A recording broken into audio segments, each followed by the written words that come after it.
Please let me know before I continue.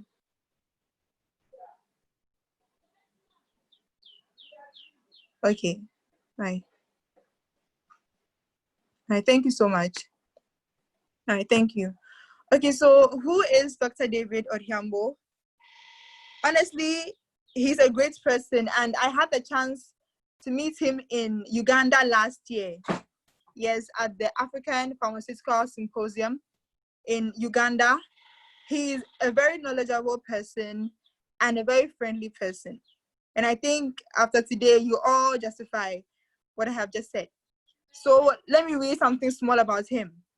So Dr. David Odhiambo is a pharmacist with a B.Pharm degree from Jomo Kenyatta University of Agriculture and Technology, Kenya.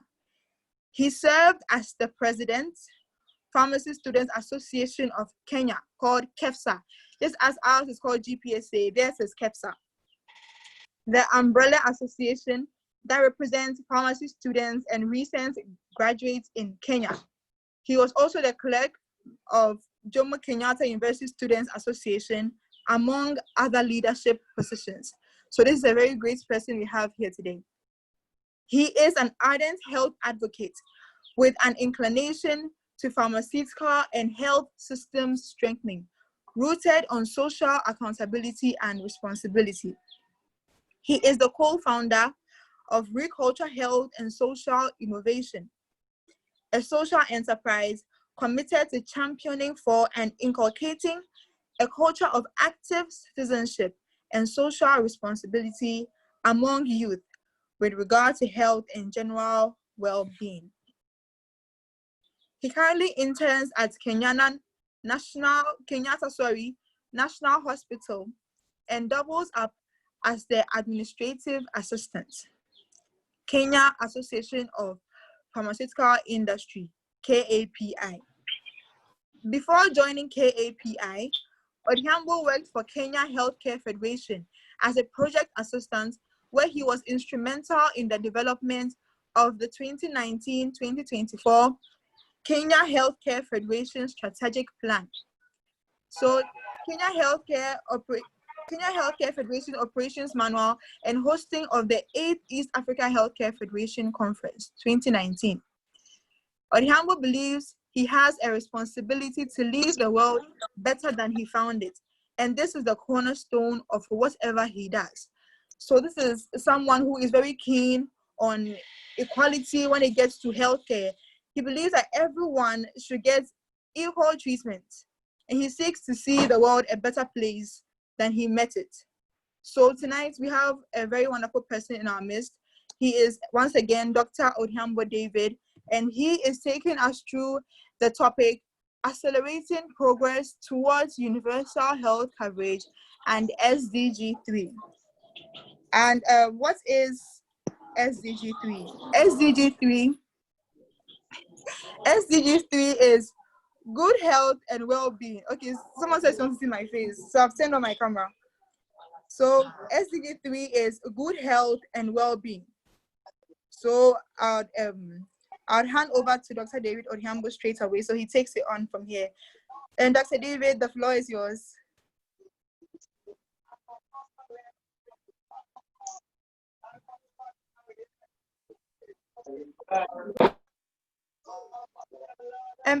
Hello, please. Can we all try to mute our mics so that there's no feedback?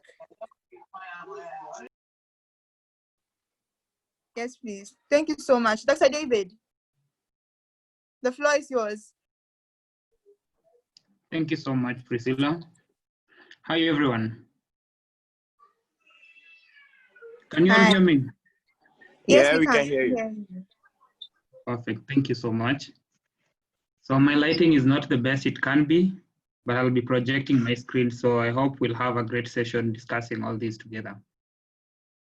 So as I've been mentioned, I am a pharmacist by profession. Actually, I graduated last year. So that was last year in June, that was my graduation. Then we met with Priscilla and a group of other people from Ghana as well during the IPSF Regional Symposium. And it was a fantastic moment because we had a moment to interact with the people from all over the continent, especially even people from other countries outside Africa. So that was a great experience for me. getting to know what experiences they have around pharmacy, general life experiences, and it was a good moment to know about all these people. So I hope in the next phase after COVID-19, when we have such moments to interact, you guys will take it upon yourself and be part of the great movement we have in IPSF. Other than that, I run an organization that was just mentioned here, Agriculture, Health, and Social Innovation. So with Agriculture, Health, and Social Innovation, it's a social enterprise that we founded that was in 2017, November. After that, we've been doing a number of initiatives towards health advocacy and health promotion. And we're looking at how do we ensure we have robust healthcare systems that are anchored on not only talking about how we can achieve quality healthcare services. Other than talking about it, we are looking at creating models of practice, which are the standard care models. That is kind of a center of excellence in quality care, anchored on our pharmaceutical knowledge and the pharmacy practice that we have. So that is the scope of what we look at as agriculture, and it is what we are keen on as individuals on this other end. So that's the scope of it. So I'll request for Priscilla to give me the right to share my screen, please. Okay, meeting host.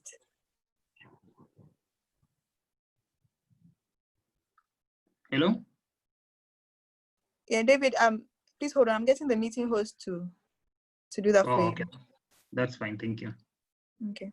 So as she does that, maybe we could have a discussion. Someone could share with us what the expectation for the meeting discussion today would be. What they hope to learn, what they hope to understand from the whole discussion. Your expectations. Anyone? If you're not comfortable speaking, you can type on the chat box as well. I'm checking in.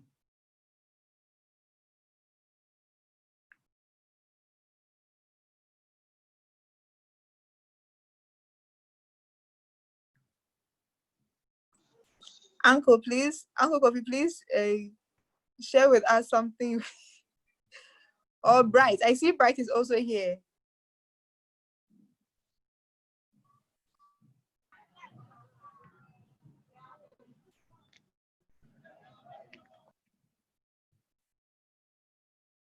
So Ghanaians want to make me believe they are very quiet people. There's the comment by Selinum that all of the pharmacies in attaining SDGs by the year 2030. Any other person? Well, so do you guys know about SDGs? What are SDGs to start with?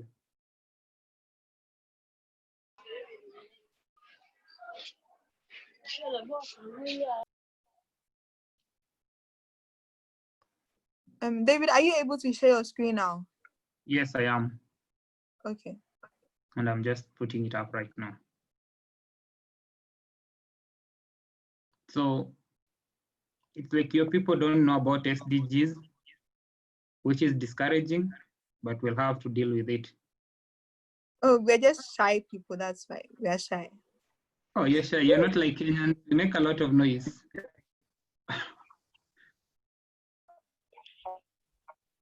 It's okay. So I'll try as much as possible to make the session as interactive as it can be, and at the same time, make it be brief and precise to ensure that we get to understand the concept behind what we want to discuss. And then once we have an understanding, the question is, for me, it's not about talking about what our role as pharmacists and members of the pharma sector, the general pharmaceutical sector, has to play in achieving UHC and SDG 3. It's a matter of translating that vision that we have, that aspiration that we all have, towards ensuring you can play your role in ensuring we achieve universal healthcare coverage. We achieve sustainable development goal number 3. And if not only goal number 3, every other sustainable development goal that is aligned to the current goal that we have, the vision for all of us, that we can have healthy livelihoods and well-being for all.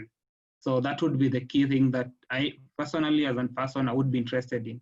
So if we are all interested in achieving universal healthcare coverage, realizing the SDGs by 2030, then it means we have to know what our role is in this, and based on our background as healthcare practitioners and pharmacists, to be specific, we have to see where can we put in our expertise, our knowledge to ensure we achieve that goal.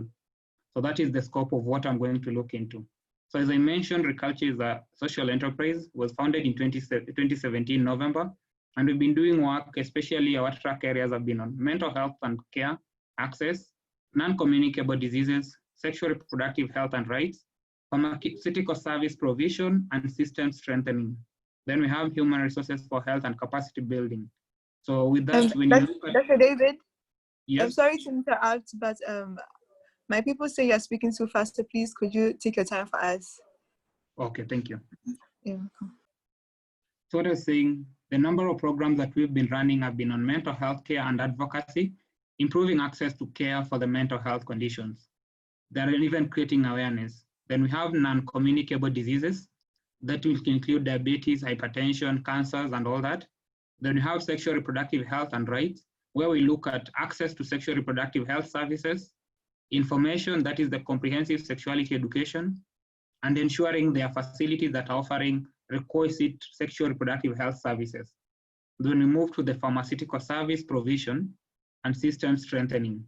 So what are the issues in pharmaceutical systems? Then how do we ensure that the issues in pharmaceutical systems are addressed for us to ensure there is access to quality pharmaceutical services?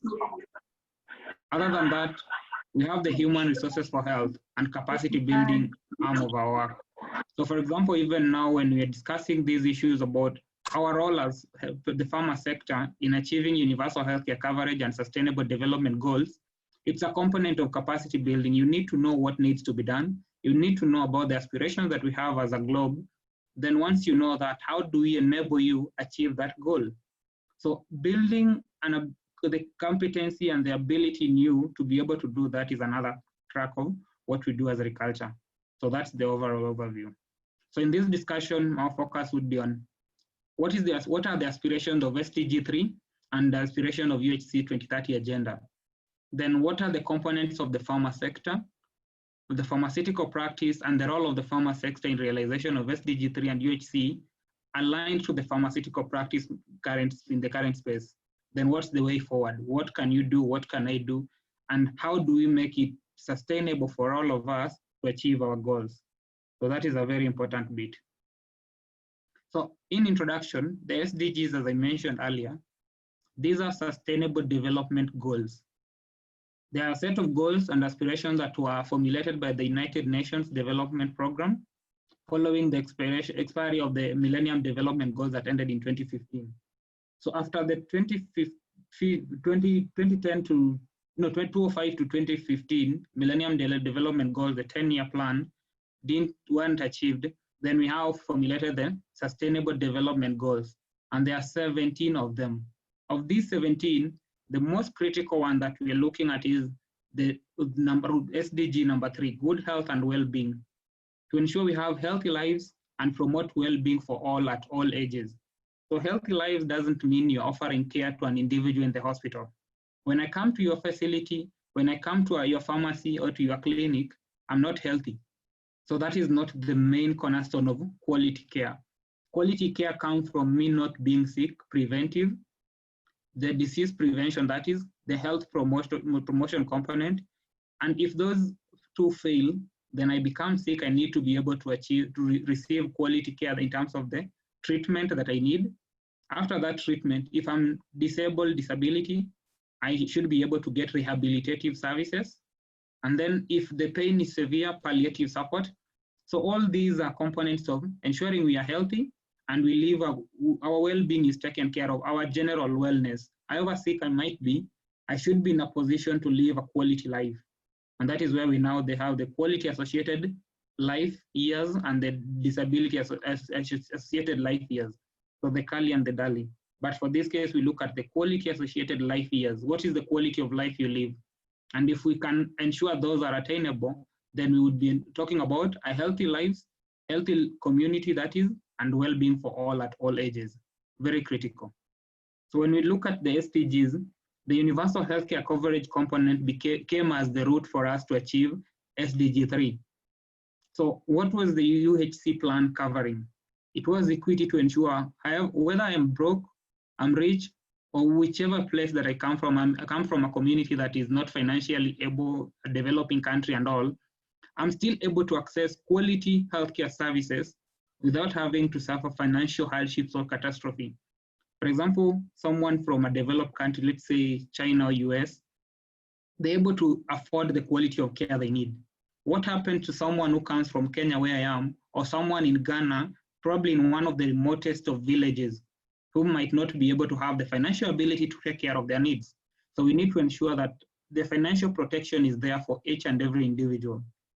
Then our healthcare system should be able to sustain and withstand any adversities. For example, at this point in time that we're having this discussion, we're talking about COVID-19 affecting every other person.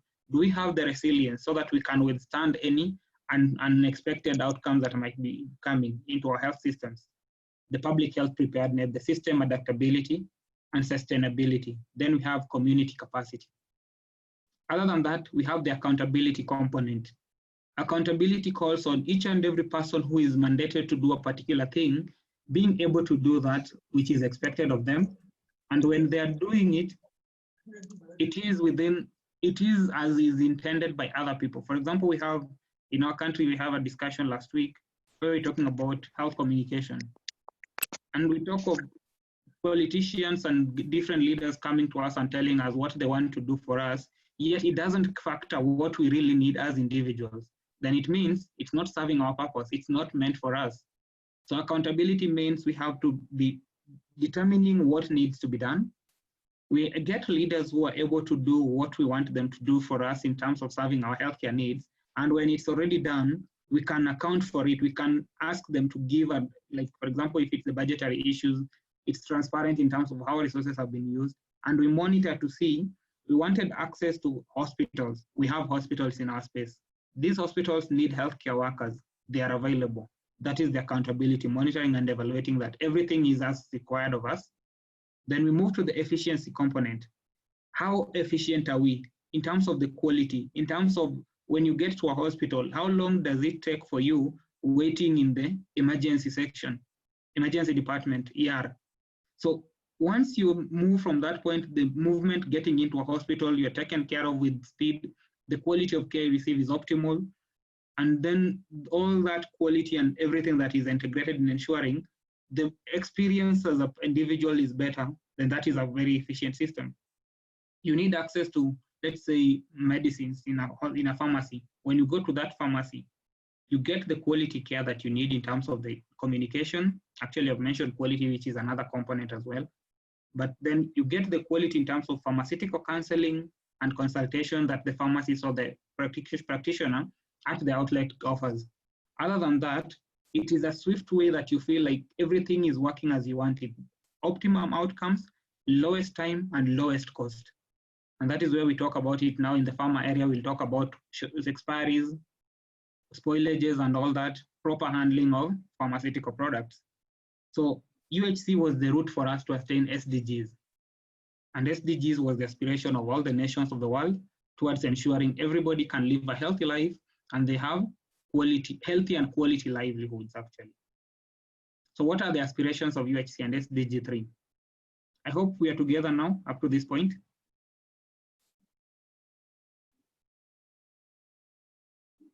You could confirm for me if we are on the same note on this.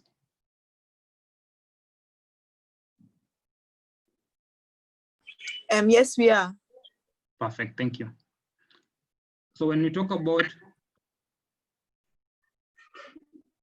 the aspirations of UHC and SDG 3, we are looking at it in terms of what were the provisions.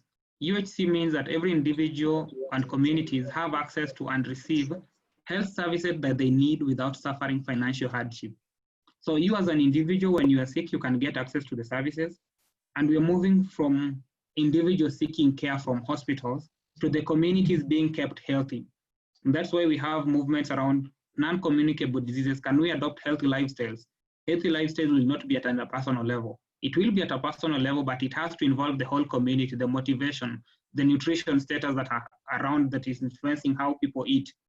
So it's a community-based approach to ensuring we are all healthy. Very important. So if we can all access the quality healthcare services that we need without suffering any financial hardship, then we'll have attained UHC. And that UHC will enable us to be able to attain healthy livelihoods as we want to be. So it covers the full spectrum of essential quality health services from health promotion, disease prevention, treatment, palliative and rehabilitative services. So it starts from before you even sick, before you think you will be sick. Then in case you get sick, you get the treatment you need.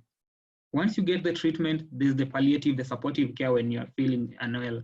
Then there's the rehabilitative services for the people who need it. For example, drug use and drug abuse, there's the rehabilitative component of care. So after that, we talk about it in terms of, under the SDG 3, what are the scope of the pain points that we are having as a country? Because for us to establish a number of goals for us to be achieved, we have to have shortfalls in our systems. We need to have problems that need to be addressed. So what were the main problems that were highlighted in the SDG Plan 3?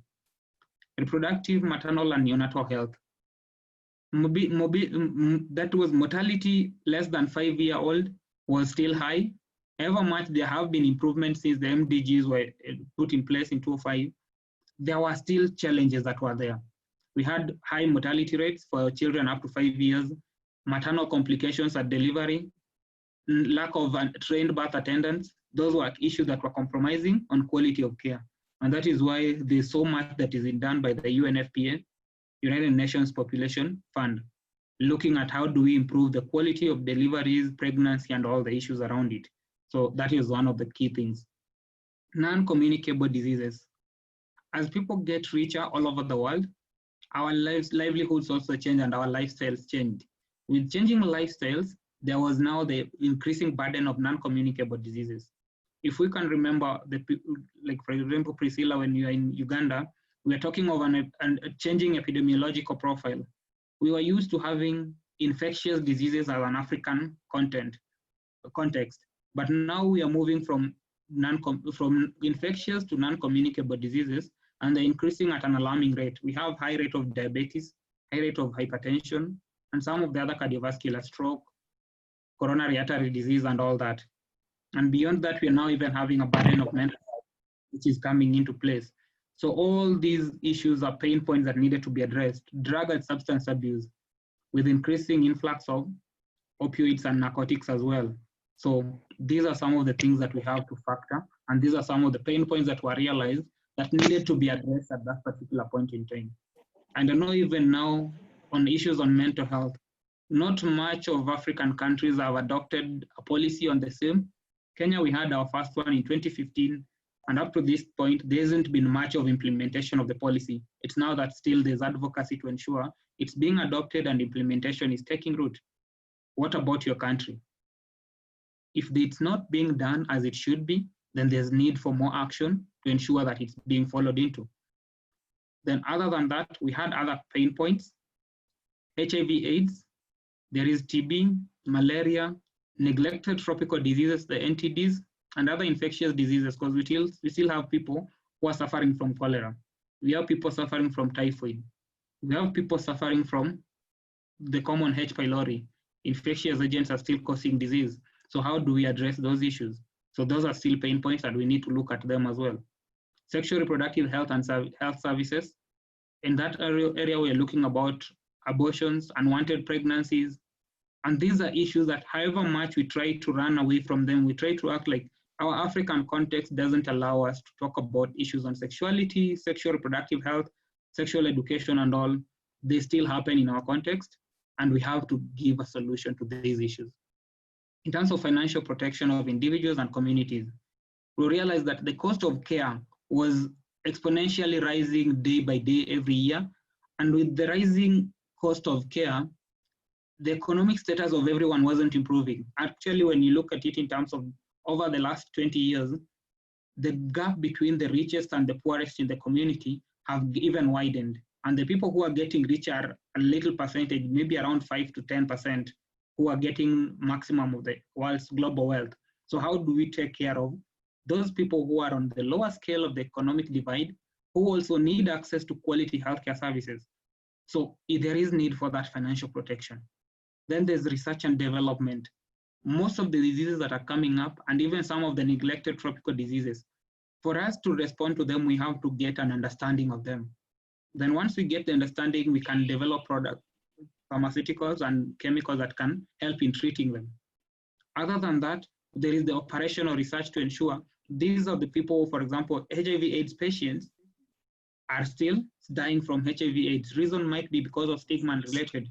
Another thing, according to the global UNAIDS target of 95, 95, 95, we are looking at reducing the rate of transmission to be new infections should be 0. If the new infections should be 0, what are the measures that should be adopted? So that is operational research. How do we ensure that operational research is guiding and informing each and every intervention that we put in place as individuals in the world to ensure we achieve the quality health that we all need? Then we have to strengthen capacity for disaster risk reduction and management. And in disaster risk reduction, we are looking at it in terms of pandemics, epidemics, and even now we have an issue that we are struggling with, COVID-19. How was our capacity? And if you guys can bear me witness, since the start of COVID-19 in December 2019, up to this date, almost all the media houses that have been reporting globally and even locally has always been talking about the huge impact in African healthcare systems. Our healthcare systems will be overstretched, will overburdened. But does it mean that our capacity was not strengthened? Definitely it does. It means there's so much work that needs to be put in place to ensure we realize these aspirations of UHC and SDG 3.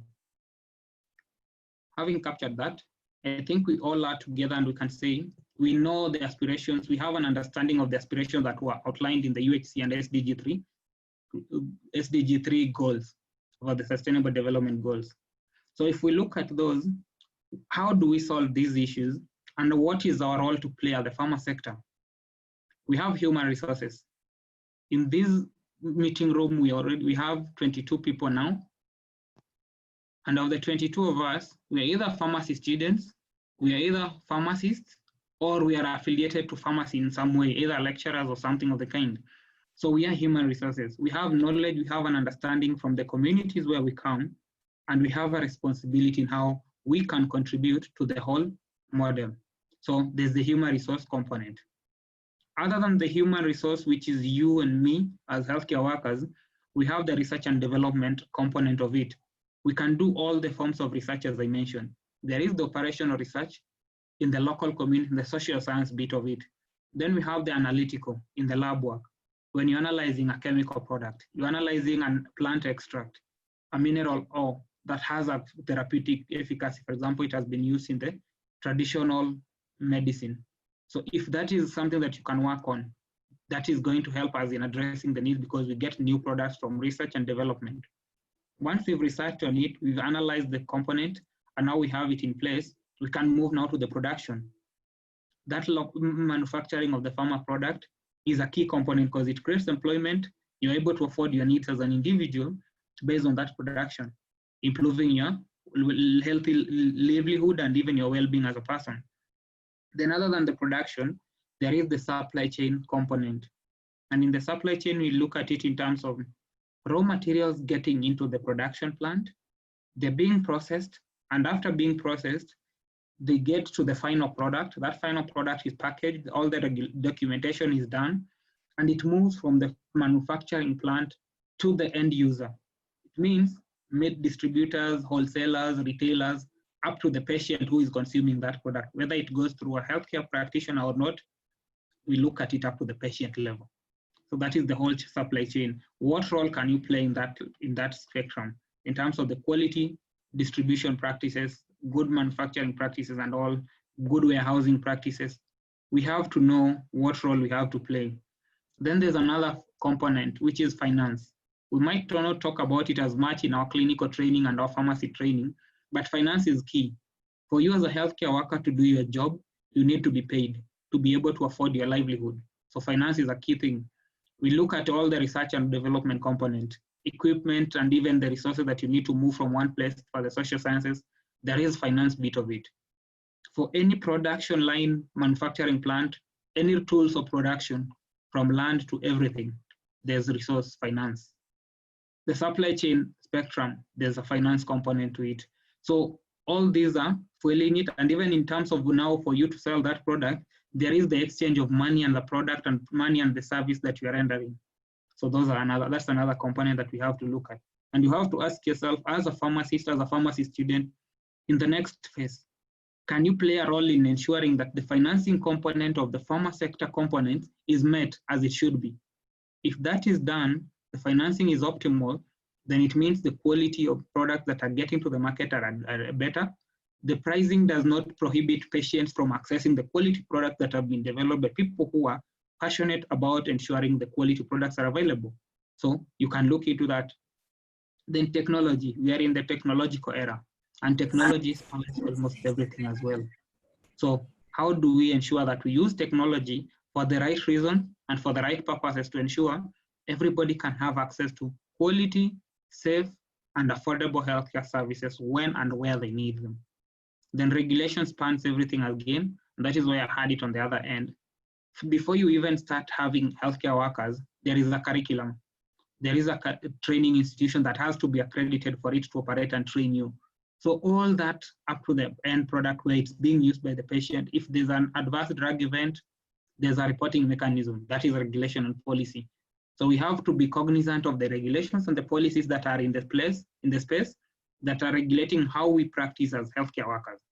Once we understand that, we use it to control our local components that are affecting our local practice itself.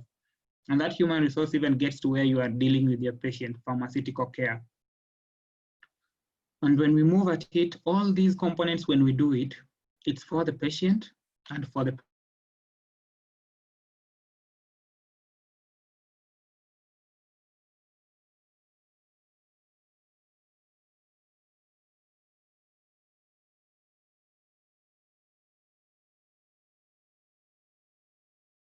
practice. And what's the need for pharma? The need for pharma, we have to acknowledge that pharma practice has been changing. And as this happens, there's need for us to change with the changes. It not only change, but to speculate the change, align with it and ride its wave. There's a philosopher who mentioned that when instead of waiting for change to happen to board that boat of change, you'd better speculate and be ready for it, or ride the wave of change, be the change that's coming to make things different. So that is a critical thing that we have to acknowledge. There's a changing landscape of pharmacy and even any practice that we're doing, and we have to be part of that change. So one, there's patient-centered practice that's coming in. I believe in Ghana you have PharmD instead of Bachelor of Pharmacy. Maybe you guys can confirm for me on the chat box if that's the case.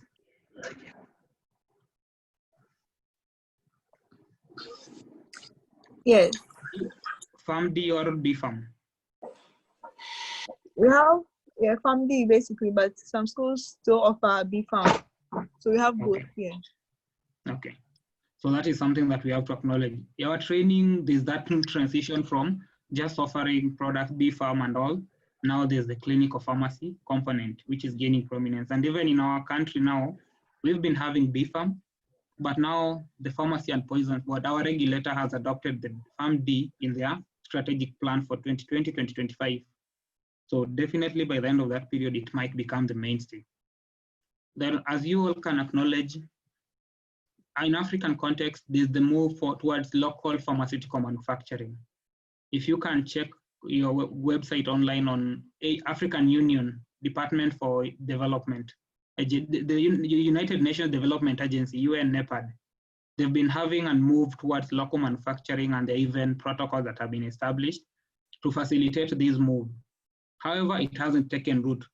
If it's going to happen, it has to be driven by the local workforce and the local people who want to have local pharmaceutical manufacturing taking lead. And it will factor all the components, as I mentioned, research and development, the human resource, which is you and me, and then it will need the regulation, the policies that are in place to ensure it happens. Technology, knowledge transfer, we don't have the most robust and the most current technologies, but we can take advantage of the international relations that we have in place to make that happen. So that is something we have to acknowledge. Then there's regulatory harmonization. If you guys have checked it up, there's the African Medicines Regulatory Harmonization, which has been driven from since 2016 to this date. It hasn't taken root fully, but it's in the process. In West Africa, where you are, there's the West African Medicines Regulatory Harmonization, which is anchored on the WHO Afro region. World Health Organization. They're the people who've been driving in. Yes, the Africa CDC is behind the Africa Medicines Regulatory Harmonization mostly. Then there's the IGAD. It's for this other region of ours, the SADC region. No, for East Africa and the Eastern Africa region generally. They are also talking about a medicines regulatory harmonization. East Africa community, there's another one. So each and every region of the African continent is talking about harmonizing their regulations. But the question you need to ask yourself, why do we need to harmonize them? And if that need exists, hello. David, please we're having continue. someone entertaining us. please let's mute our mics, please. David, please continue. Yeah. So those are some of the things we have to look at it in terms of if regulatory harmonization is taking root, it means we need to be ready for it. And in our countries, are we ready for it? What are the benefits of a harmonized framework? If there's that positive benefit of harmonization, then we need to take advantage of it. For me, I think there is so much to gain from harmonized regulatory space because of better access without having the regulatory constraint in each and every country, one. Two, the cost is going to be reduced because it's not every country having to inspect your product for you to get to it. So if that cost is reduced of inspection and all, access to that product will be easier with a cheaper cost and patients can access it without having financial hardship in the process. But it has to be structured in a way that we know what needs to be happened. We need to have regulations that are responsive to our needs as an African context. Then there are shortfalls in research. Most of our operational research, one, are influenced by the international community. And the reason as to why this is the case is because we are in a space where most of our operational research is funded by donors. And when a donor funds you, you want to please them. And that's something that's failing us. And even the ones that are doing it are not doing actual work on the ground, engaging the communities. So that is an opening for me and you to get into that space, do our operational research, get the right facts, and influence how interventions are implemented. In clinical research, at the outset of COVID-19, most people were talking against having, they were against the issue of clinical trials being done on Africans. Reason being, we felt like we are being guinea pigs in the context, but is it really what it meant? As a scientist, you can look at it from the perspective of, this is a clinical trial that's going to be done on Africans to get African response to that cure. So it needs to be done. And even for any other medical product that we are using, we know it has to be tested in a particular population to show its efficacy. So we need that data. But do we have any organization that's keen on doing that research in an African context with an African background that can explain it to the local people? Not much is in place from my perspective, my understanding. So that is an opening still. Analytical research in terms of even analyzing the traditional medicines and all that, the laboratory analysis of different chemicals to ensure they're not substandard or counterfeit, because there's another bulk of counterfeit products in Africa. Over 43% of products in the African market are counterfeits. That is medicines and pharmaceuticals. So we need to address that gap as well. Then the global health space. Everybody now is talking about being a global health advocate, global health policy and all that. What does it mean to be addressing issues on global health? What are the key issues that are affecting communities and populations where they are? If we can look at that, we can address those problems. We'll have contributed towards our role in ensuring access to quality care for all when and where they need it without suffering any financial hardship, and that will be UHC. And UHC is the roadmap to sustainable development goal. So as an individual where you are, you need to ask yourself, what is your interest area? Once you know your interest area, you look at it from the perspective of how can I be of value in achieving this end goal? And once you know how you are able to achieve that, you'll be at a better position. Clinical pharmacy, it's ideal, but it's not clinical pharmacy without the regulatory component. Because anything that you do as a clinical pharmacist or a PharmD, pharmacy doctor, will be based on the guidelines, and those guidelines need to be formulated. And those guidelines need to be responsive to the clinical needs of the patients that you're serving. So how responsive are they to your needs? If you can do that, you are good to go. and that should be your focus. Local pharmaceutical manufacturing. Do we have the capacity? And what value does local pharmaceutical manufacturing bring? Every other person in your community, where in case you start a pharmacy, a pharmaceutical company, some people will get employed. Some people will be distributors and even suppliers of your production raw materials, and that is a business opportunity for them. Additionally, with local production, the transportation costs are reduced. Many products are easily accessible at a lower cost. The main issue in that context is how can we advocate for an enabling business environment for governments to ensure that the cost of production is not as high as they are now. And we look at it in all the different components. We need a wide range thinking around the solutions that we need for our healthcare systems, rather than looking at it from, I am a pharmacist, I need to work in a community pharmacy. I'm a pharmacist, I need to work in a hospital, clinic, or pharmacy. I need to work in an industry, and let it be only that. Look at all the things that are affecting our practice as individuals. And once we know what's affecting us, we are able to respond to it and make it be better for the next generation of pharmacists. So what's the way forward? Activate your curiosity. Be curious about what's happening in your space, what's happening beyond your space, and when you know what's happening within and beyond your space, you can find a solution to it, or you can use that knowledge to solve a problem within your actual space. So that is one thing. Get exposed as much as possible, because with exposure, you realize the possibilities and tap into your potential. You have so much potential in you, but unless you know how to use that potential, it will never have any value for you. So the question is, are you exposed enough to know where you can use your potential?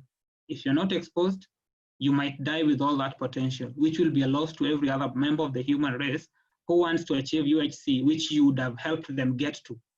But they're not going to, because you are not exposed enough. Get exposure. Online is a mass of every information that you might need.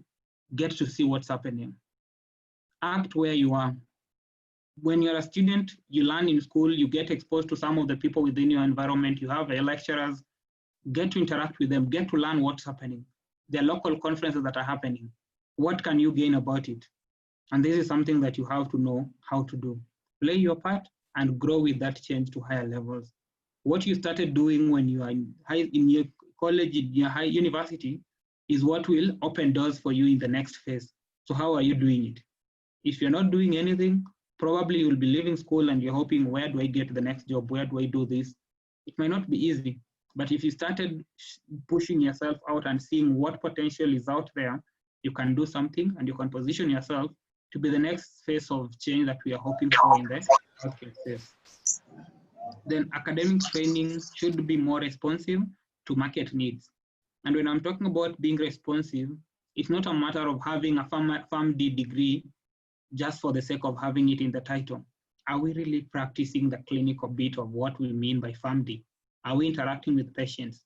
Are we making interventions in the quality of care, medication therapy monitoring? If we are having it in the name of a program, but not really doing what we need to do, we've lost the battle, because nobody will trust us. We'll be talking big, but doing nothing. Doesn't translate. Then training institutions to serve as research and innovative ecosystems, which are designing solutions. In a class, for example, I can use my case example. We were 68 in our class when we started. We graduated at 41. And for the 41 when we joined, we have varied and very diverse interests.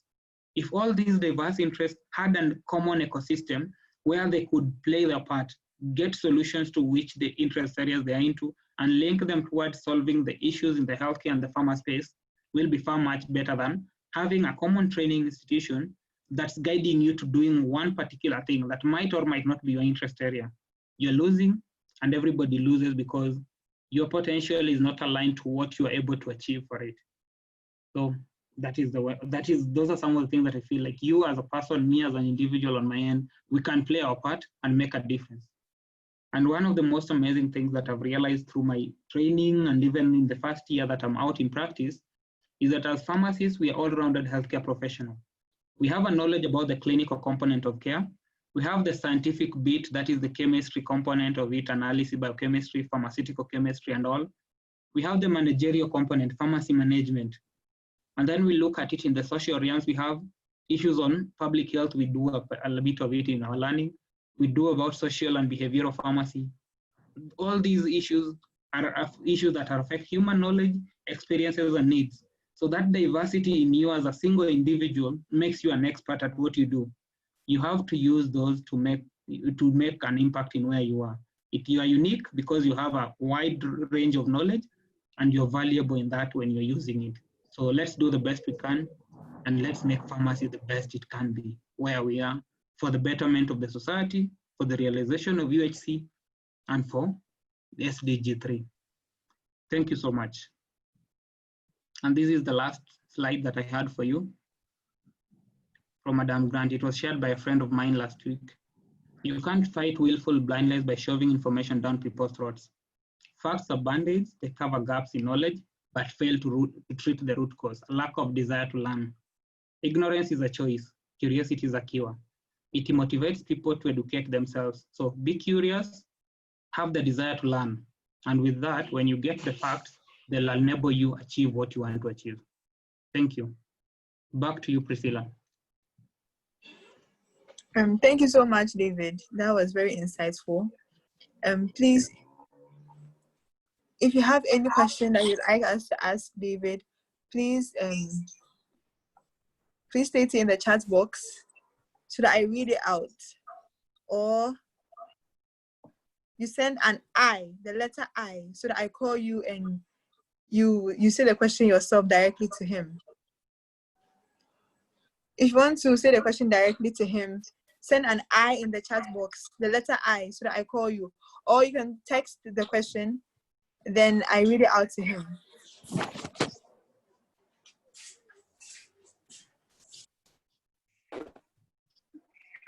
Any question? As we are waiting for that information, for the questions, yeah. I want to suggest that you guys can take advantage of one of the most professional networking platforms, that's LinkedIn. There's a mass of information there. Take advantage, learn from LinkedIn, connect with people who can shape your ideas around what's happening in the pharma space. For me, I believe it's something that has made me see so much potential that is in the pharmacy space.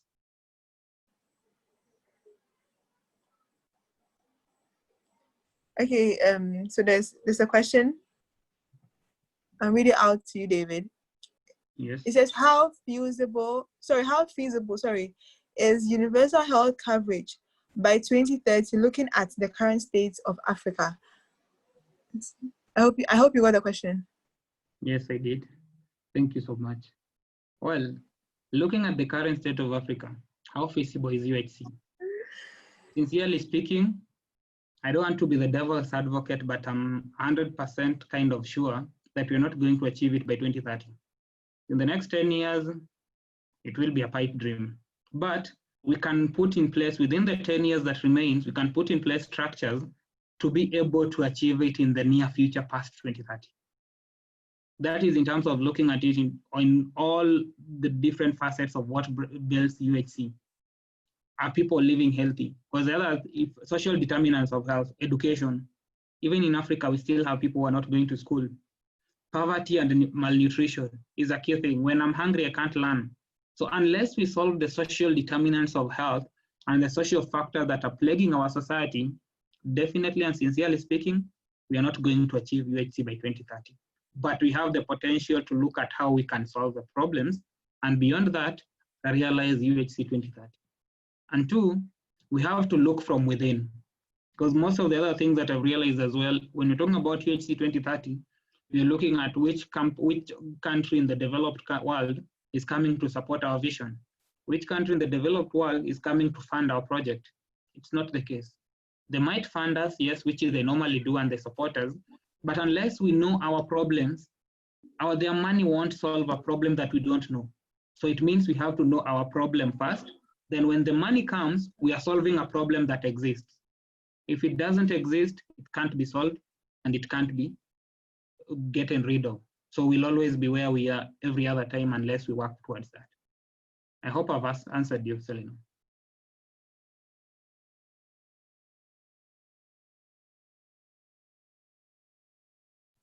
Oh, sorry. Okay, so also to add to what David has said, I'd like to add that it's all about having the mindset towards it.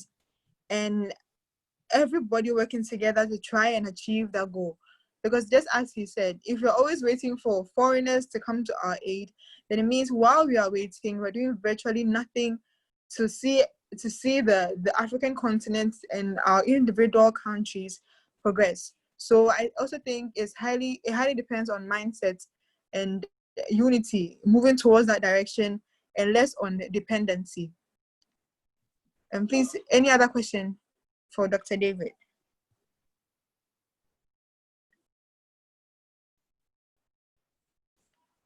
Or if you want to ask him directly, you can just send the letter I to me. Then I'd call your name out. Then you ask the question directly. Or if you have any comments to add, if anyone has any comments or any addition to what we have learned today, then you let me know. Then give you the floor to speak.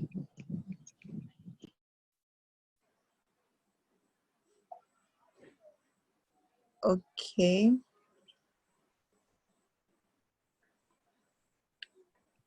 As we wait, there's a link that I'm sharing with you on the group, on the chat box.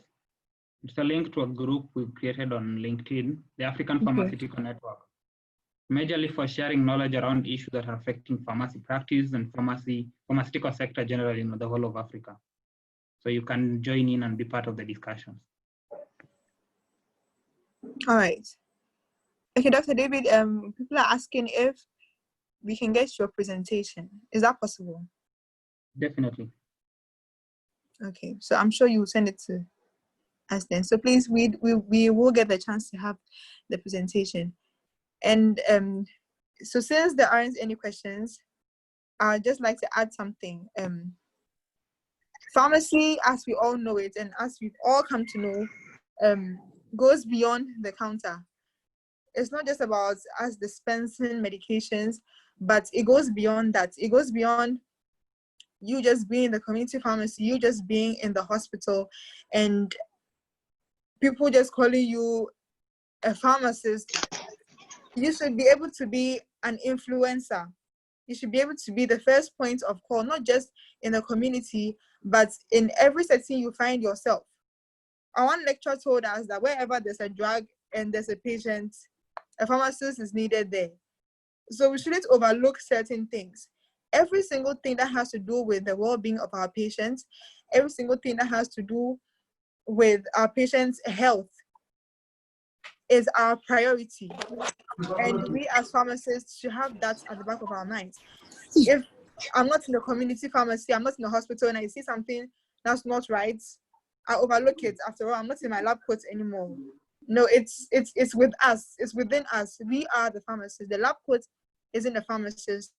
We are the pharmacists ourselves, the human being, the mind, the spirit, and the soul. We are the pharmacists. So we go beyond the counter. We go beyond dispensing. We are world changers, and that's the spirit we should have. Just as I read in Dr. David's profile, we should aspire to see the world better than we came to meet it. I think that's one key thing we should take from today. So please, if there isn't any question, I'd let Dr. David give us his final words, and then we bring the session to an end. So Dr. David, your final words for us before we end. Thank you so much, Priscilla. So as you guys have been here with me, I hope we've learned. I hope we've seen the potential that lies in pharmacy. And she's mentioning the best way it can be. You are a pharmacist. It's not the lab coat. It's not the setting where you are. You are the pharmacist. And you're a pharmacist, someone who the society looks up to.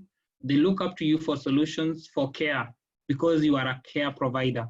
So are you offering the care? Are you nurturing the society to where it needs to be? If you're not doing that, then you're failing the profession. And as I'm going to wind up, the last thing that I'm going to tell you, we had different reasons as to why we got into pharmacy. Some of us got into pharmacy because we knew we could open 100 shops. Those are the pharmacies, chemists. And when we opened them, we could make money. That is another thing that happens with pharmacy. But in all the areas that you're interested in, the things that drew you to pharmacy, look at it in terms of this is why I'm here. But while I'm looking towards making that happen for me, I'm going to create value. Because you are empowered, you are enabled to be able to do that. Make a difference, achieving your goal, the thing that brought you into pharmacy. But we don't offer value, you'll have failed the pharmacy and you'd have not done what you were meant to really do. So do the best you can, make a difference in the pharmacy space. And I'm always available to converse, to discuss anything with you. As you all guys already know, the people who are my friends, I'm always available. Let's do the best we can for pharmacy. Thank you so much. All right, thank you so much, Dr. David. Okay, someone was asking what the link was for. He says is a group on LinkedIn that we should join. That's if, yeah, he's entreating us to join the group. And yes, please, I'm at San Francisco. So as you can see, the bridge behind me. I'm not in Ghana. Okay, so Yalaj also says all the ladies should we should turn on our videos and introduce ourselves. So I'm Priscilla Usimensa talking to you live from Winneba, San Francisco in the central region of America. Yes, you can open your cameras if you want to. I'm here. So please, if I unmute turn on your video, unmute your mic and tell us where you're from. The ladies first. I see Timo in his nose mask. Hey, where's my nose mask? So the ladies, please. The guys want to see our beautiful faces, so sell it now. They should go and sleep. Should I turn off mine? Because I'm not a lady. I'm being bad. Oh, that's David, you can have yours on. Hey, please, boys. The girls are saying go and sleep. Oh.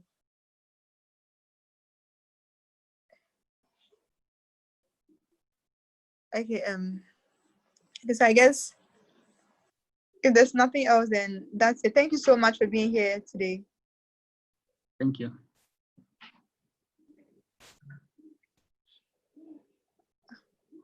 All right, bye everybody. If you can unmute your mic and say bye in any language. Bye. Bye.